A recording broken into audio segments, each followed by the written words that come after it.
Hi, it's Ashley Latta here. I'm just shooting a quick lunch and learn video for you that again are some proven techniques that will help you create more opportunities for your dental practice or office if you are listening to this in the United States.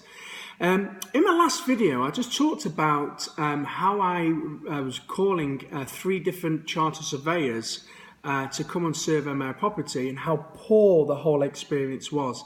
In fact, if you remember rightly, I made 6 contacts to 1 charter surveyor, either by email or by telephone calls or leaving a message in an answer machine, and not one occasion did anybody get back to me. So on this video, what I want to talk about is when a patient contacts your practice by telephone. Let's say they are ringing up and making a new inquiry and they want to talk to you about a certain treatment. My question to you is this: where do you actually take that phone call? Are you taking that phone call at the reception desk, or do you answer that telephone call away from the desk in a quiet environment? And the reason why I'm talking about this is this.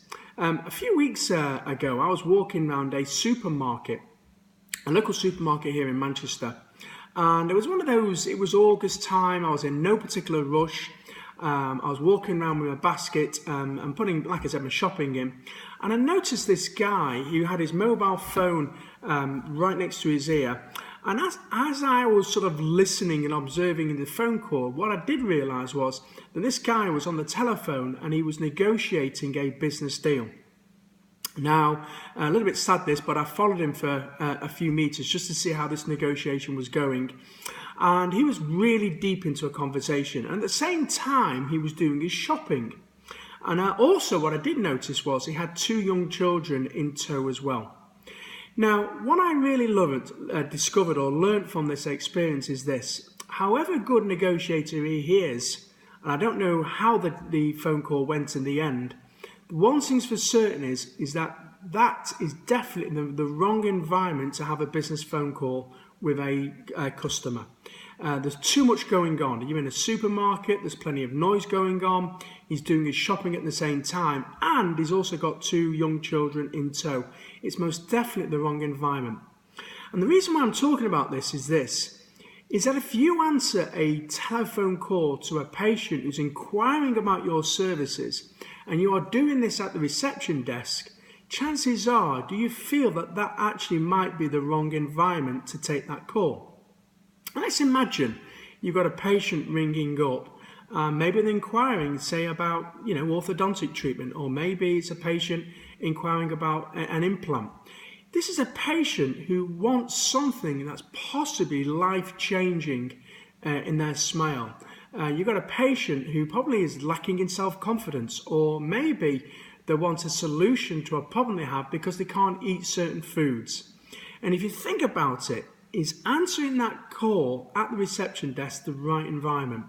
You've got a patient here who wants a life-changing conversation, and it's very difficult to put a life-changing performance in when you're at reception, when maybe the other phone's going, maybe you've got a line of patients, you've just got too much going on. And with all the will in the world, you can have the best receptionist ever, but you're in the wrong environment. So what I urge you to do is this: is maybe look at how we answer the new inquiries. Is there a different room we could take the phone call in our practice? Is there a possibility maybe we could just go in the back office somewhere if you haven't got the room, or even in the staff room is a great place to answer the phone call? But ideally you want somewhere quiet, ideally maybe with a computer in front of you where you can actually book the patient in to make the appointment. So the lesson from this today is, please look at the environment where you take new patient inquiries, and are you in the right place to deal with a patient who potentially wants a life-changing conversation with you? Now in the next video, I'm going to give you 1 or 2 quick tips on what you can do once that telephone call actually comes into the practice. So I look forward to sharing this with you. Hope this has been useful. Please share it with your whole team, and also if you get a chance, pass it on to a colleague or a friend in a different practice as well. Thanks, and I'll speak to you all in a week's time.